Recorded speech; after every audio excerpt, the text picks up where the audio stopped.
우리가 오늘 함께 읽은 본문의 말씀은 우리가 잘 알고 있는 내용 중에 한 부분입니다. 예수님께서 가버나움 동네에 가셨습니다. 한 집에 들어가셔서 가르치실 때에 많은 사람들이 찾아왔습니다. 너무 많이 와서 발 디딜 틈조차 없는 그런 상황에서 이때 한 무리가 나타났습니다. 네 사람이 중풍병자 한 사람을 메고 예수님께로 오고 있는 것입니다. 그렇지만 사람들이 너무 많아서 도저히 예수님께 가까이 갈 수가 없습니다. 그래서 이들은 지붕까지 올라가서 지붕을 뜯고 그리고 그 큰 침상을 예수님의 발 앞까지 내려놓았습니다. 그렇게 해서 중풍병자를 예수님 앞까지 보낸 것입니다.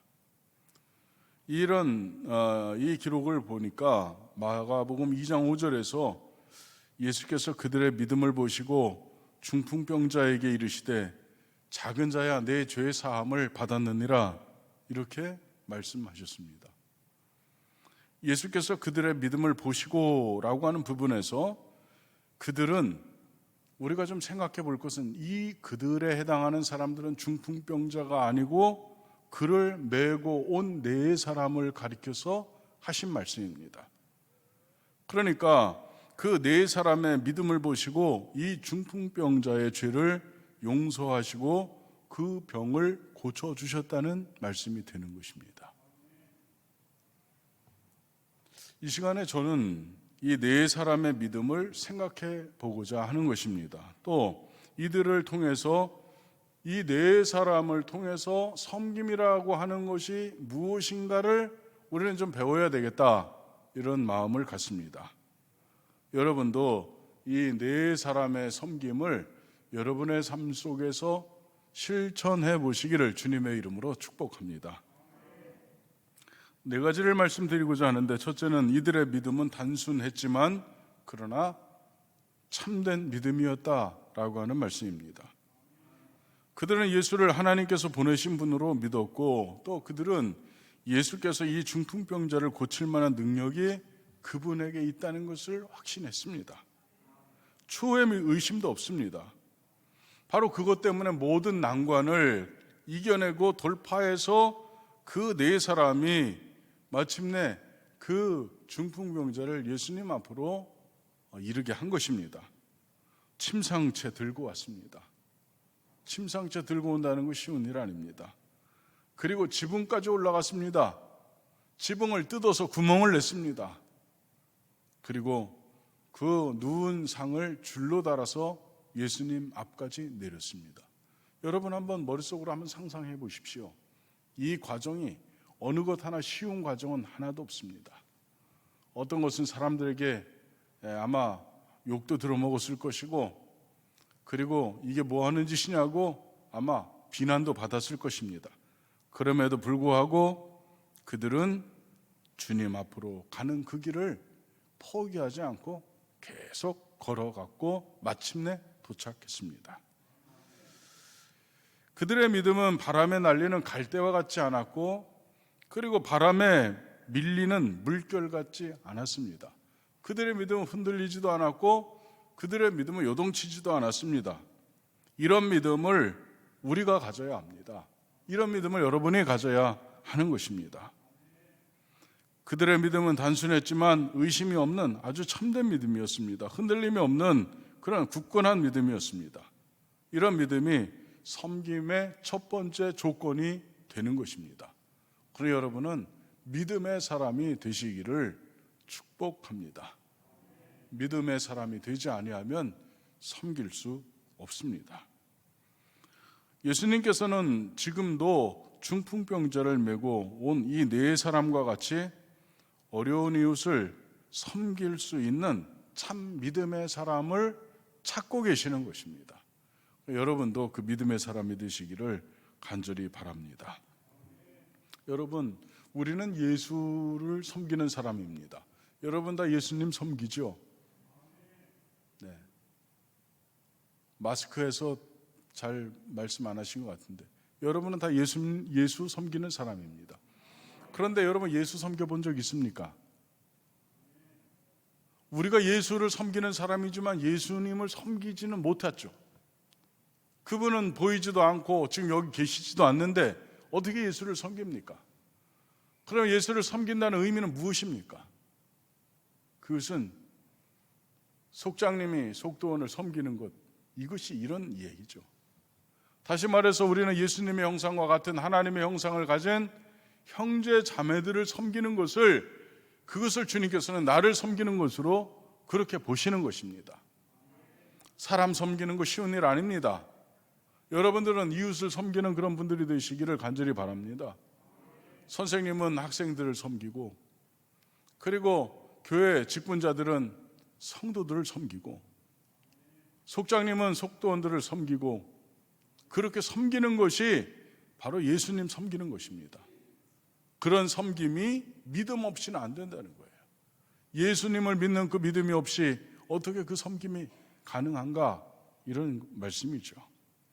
그러나 여러분도 이웃 섬기는데 여러분이 최선을 다하시기를 간절히 바랍니다. 그런 섬김이 풍성한 교회, 누구나 다 타인을 섬기는 그런 교회가 여러분들이 만들 교회라고 저는 생각합니다. 그러나 여러분들이 그런 교회를 여러분들이 만드시기를 간절히 부탁합니다. 그래서 여러분들이 예수 섬기는 자로 부르심을 받았다면 여러분이 이웃을, 형제와 자매를, 여러분이 낮은 자를 섬기는 그런 분들 모두 되시기를 축복합니다. 이들의 믿음에는 사랑과 긍휼이 담겨져 있습니다. 이 네 사람은 예수님을 믿었을 뿐만 아니라 이 중풍병자를 볼 때 불쌍히 여기는 긍휼의 마음이 있었습니다. 그랬기 때문에 많은 어려움이 있었음에도 불구하고 이 중풍병자를 이 네 사람이 메고 온 것입니다. 자리에 누워서 움직이지 못하는 중풍병자를 측은히 여기는 마음, 긍휼히 여기는 마음이 그들로 하여금 이 불쌍한 환자를 섬기게 만든 것입니다. 다시 말해서 섬김의 두 번째 조건은 긍휼의 마음이 우리 속에 있어야 한다는 것입니다. 우리는 주님을 섬긴다고는 하지만, 그러나 우리가 긍휼의 마음이 없이는 섬기지 못하는 거죠. 제가 1987년에 이제 2학년에 올라가는 그의 겨울이었습니다. 동양백화점이 대전에 있는데 동양백화점 앞에는 이렇게 큰 그때 4차선이 쫙 뻗은 4차선이 있었고, 그리고 그 4차선 밑에는 지하 상가들이 있었습니다. 동양백화점을 막 지나서 지하 상가로 내려가는 통로 앞에 한 아주머니가 갓난아기를 등에 업고, 그리고 초록색 구멍이 숭숭 뚫린 초록색 바구니, 요만한 바구니를 앞에 이렇게 내밀고 엎드려 있습니다. 날씨는 추운 날이었습니다. 등에 엎여 있는 아이는 울다 이제는 지쳐가지고 얼굴은 새파랗게 얼었고 아이의 목은 뒤로 이렇게 꺾여 있었고, 그리고 아기가 울지도 못하고 지쳐서 아주머니는 엎드려서 꼼짝도 안 하고 있습니다. 그 바구니는 빈 바구니고 그렇게 엎드려 있는데 제 마음이 참 무거웠습니다. 그날 주일날 예배를 마치고, 그리고 권사님 한 분이 전사님 책이라도 한 권 사보세요. 그리고 몇만 원을 쥐어줬습니다. 주머니에 그게 있습니다. 어려운 고학 생활이니까 이걸 좀 깨기가 싫어서 한 20리 정도 되는데 걸어서 지금 자취방으로 가는 중이었습니다. 제 마음속에 이분을 좀 도와줘야 되겠다, 이런 생각이 들어서 그분을 흔들어서 일으켰습니다. 아주머니 너무 추워요. 아기가 위험해요. 빨리 일어나서 따뜻한 국밥 드시고 따뜻한 방이라도 한 칸 얻어서 지금 빨리 들어가서 몸을 좀 녹이세요. 그래서 그 제 주머니에 있는 돈을 그분에게 다 드렸습니다. 집으로 오는데 마음이 참 좋았습니다. 주님께서 마치 잘했어 최교환, 이렇게 말씀하시는 것 같습니다. 한 주간이 지났습니다. 한 주간이 지나고, 그리고 그날도 제 주머니에는 어떤 분이 저에게 주신 그만큼의 돈이 있었습니다. 그런데 그날은 교회에서 다툼이 좀 있었습니다. 열이 잔뜩 받았습니다. 성질이 났습니다. 너무너무 화가 난 날이었습니다. 똑같은 그 장소를 지나가고 똑같은 상황이 펼쳐져 있습니다. 그 아주머니는 여전히 그 녹색 바구니 앞에 이렇게 내밀고 있었고, 애는 뒤에서 똑같은 포즈입니다. 그런데 그날은 그 아주머니가 눈에 안 보이는 겁니다. 나도 모르게 지나쳤습니다. 몇 걸음 지나가고 있는데 제 마음속에 아주 큰 소리가 들렸습니다. 내 이놈! 너 지금 무엇하는 짓이냐? 주님께서를 책망하는 듯한 그 소리가 너무 크게 들렸습니다. 마음속에.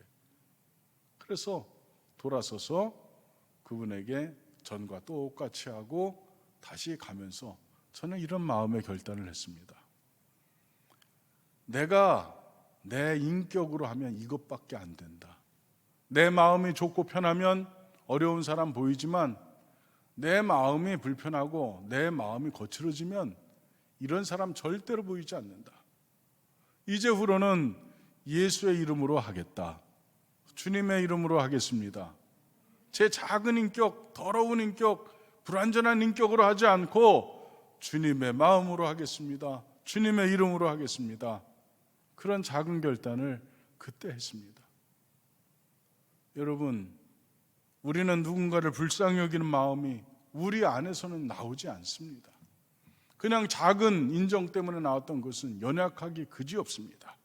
그러나 여러분의 마음과 심령 가운데 예수의 마음, 예수 그리스도의 긍휼의 마음이 담기면 여러분은 언제나 변함없이 똑같은 일을 행할 수 있게 되는 것입니다.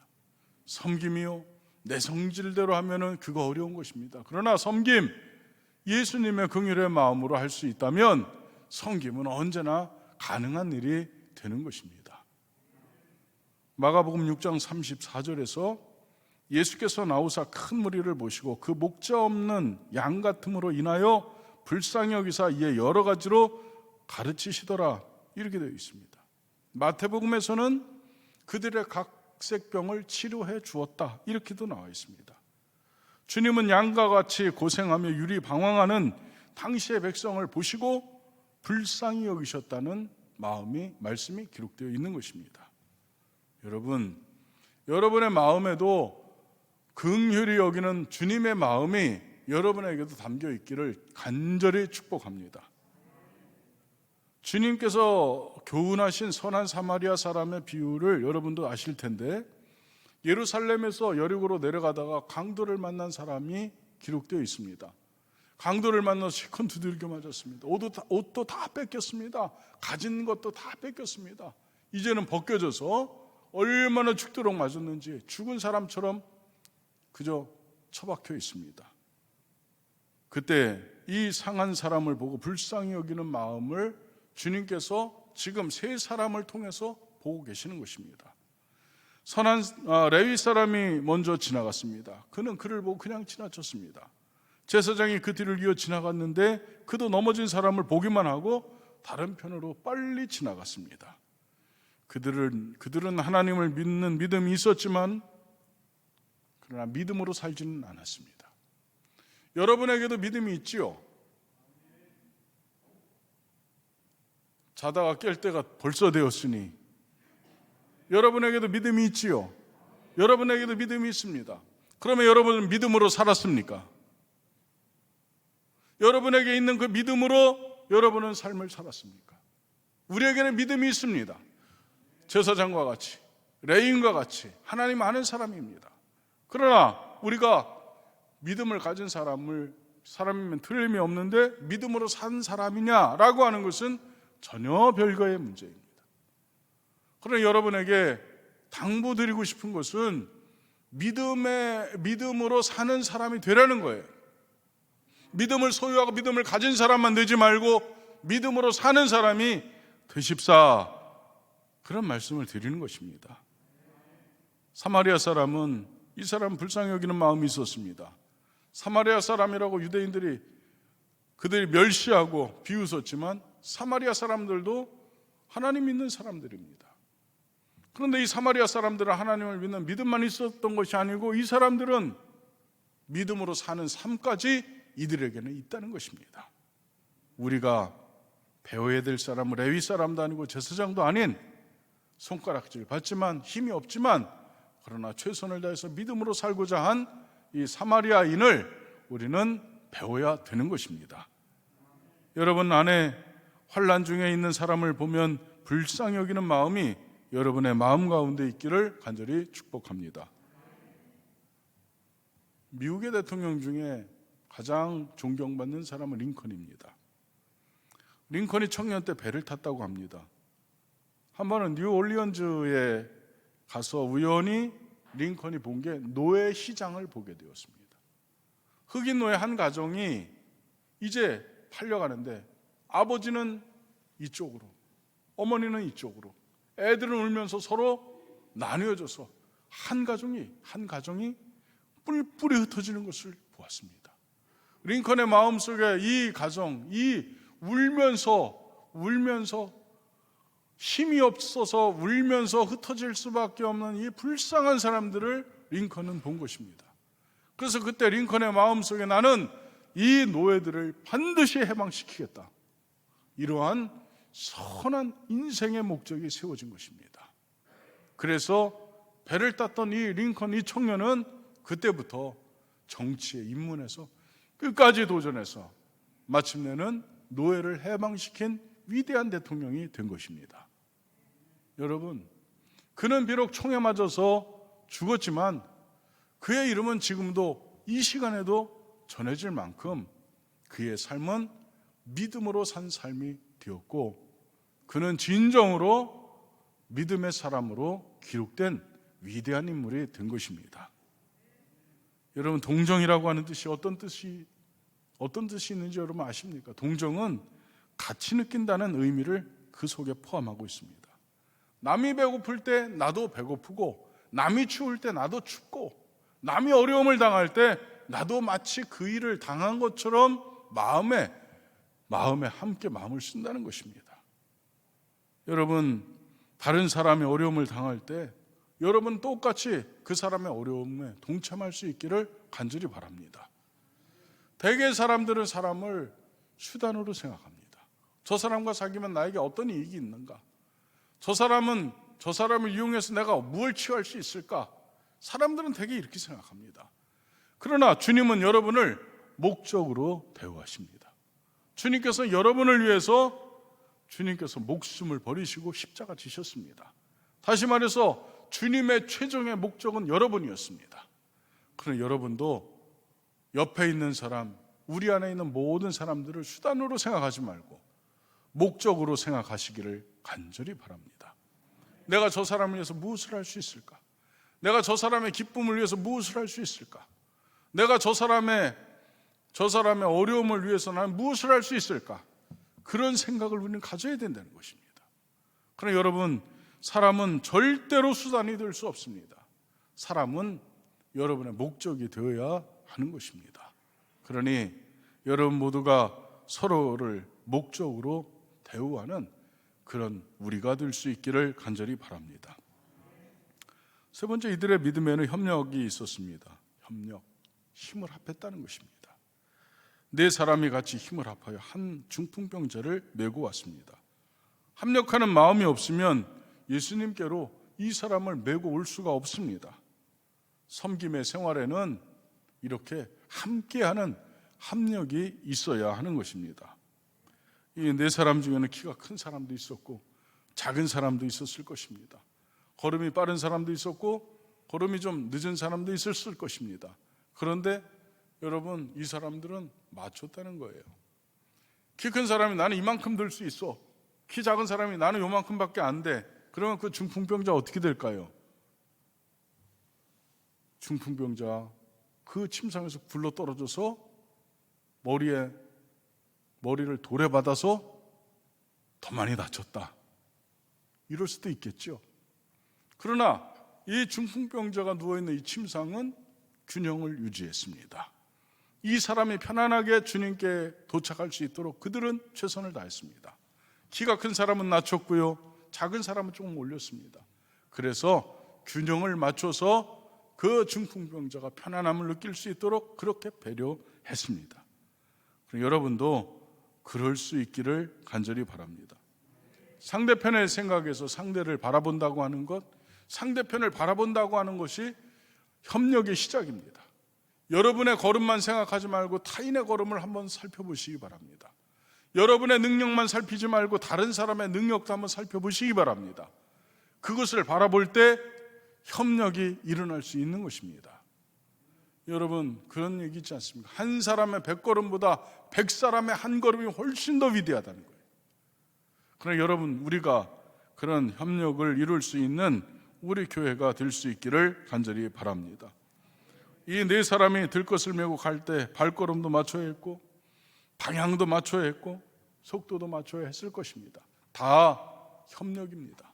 그러니 우리 교회도 이렇게 피차에 양보하고 양해해서 합심하는 이 마음이 우리 교회에 있기를 간절히 바랍니다. 그런 교회가 아름다운 교회, 그런 교회가 하나님의 은혜 가운데 섬김이 가능한 교회가 될 수 있다는 것입니다. 오늘 할렐루야 찬양대가 특별히 찬양을 잘했는데, 그런데 여러분 한번 찬양대가 찬양을 할 때에 똑같은 소리를 냅니까? 다른 소리를 냅니까? 다른 소리를 냅니다. 여성들도 고음, 소프라노 파트가 있고 저음, 엘토 파트가 있고, 남성들도 테너 파트가 있고 그리고 베이스 파트가 있고, 이 네 가지 서로 다른 음이 조화를 이루어서 이 아름다운 합창을 완성하는 것입니다. 들을 때 이 네 가지 소리가 정말 아름답게 어우러지는 아름다운 하모니를 이룰 때 그 찬양은 정말 아름다운 찬양이 되는 것입니다. 여러분, 우리가 서로 가진 것은 다르지만 그러나 조화와 균형을 이루기 위해서 애쓴다면 그 공동체는 이미 아름다운 공동체, 그 공동체는 이미 위대한 일을 감당하기에 넉넉한 능력을 갖춘 공동체가 될 수 있다고 저는 생각합니다. 그러니 여러분, 우리가 서로 힘을 합하고 조화를 이루어서 시대와 민족과 열방을 위해서 여러분은 섬김에 앞장설 수 있는 그런 능력자들이 되시기를 주님의 이름으로 축복합니다. 여러분, 믿음에는 인내와 끈기가 있어야 합니다. 이 네 사람 포기하고 돌아간 것도 아닙니다. 길이 막혔을 때 다른 길을 찾았고 문이 닫혔을 때 다른 문을 찾아냈습니다. 없는 문도 만들어냈습니다. 그러나 여러분도 그런 인내와 끈기를 갖고 주님께서 맡겨주신 사명을 끝내는 완성해내시기를 주님의 이름으로 축복합니다. 남의 집 지붕 뜯는 거 쉬운 일 아닙니다. 대단히 미안한 일이고 그 안에 있는 사람들에게 어떤 일이 일어나는가 한번 생각해 보시기 바랍니다. 위에서 흙이 뚝뚝 떨어지고 먼지가 뽀얗고 아마 난리가 났을 것입니다. 그럼에도 불구하고 그들은 한 사람, 불쌍한 그 사람을 주님께 인도하기 위해서 그들은 그 일을 멈추지 않았습니다. 사랑하는 우리 소망교회 성도 여러분, 여러분의 믿음이, 여러분의 섬김이 이러한 섬김이 될 수 있기를 주님의 이름으로 간절히 부탁합니다. 말씀을 마치는데, 여러분, 주님께서 여러분에게 바라고 원하시는 일들이 있을 것입니다. 주님께서 부르실 때에 아멘 하시고 최선을 다해서 주님께서 칭찬하는 그런 여러분 모두가 되시기를 간절히 축복합니다.